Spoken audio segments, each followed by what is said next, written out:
Samsung should finally fix those problems on One UI 4.1. The first problem is when you open and close the camera app. Try it for yourself, open and close the camera app as fast as you can, and you will see this annoying glitch that appears on screen. Some of you will say, but this isn't a big problem, because we don't open and close the camera app that many times.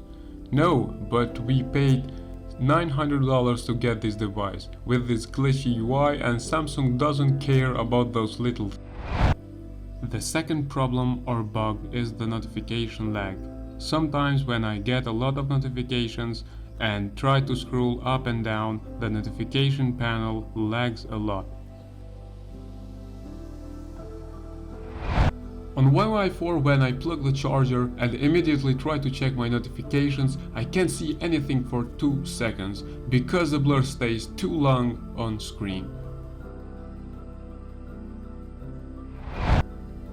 And the next problem is when I take photos, especially with portrait mode. The image processing takes a long time to finish, and that's pretty annoying.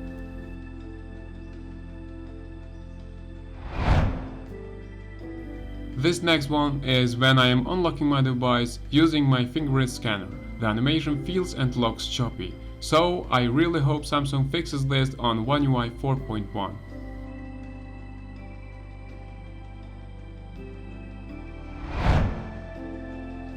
Tell me in the comments down below what should Samsung improve on their next update.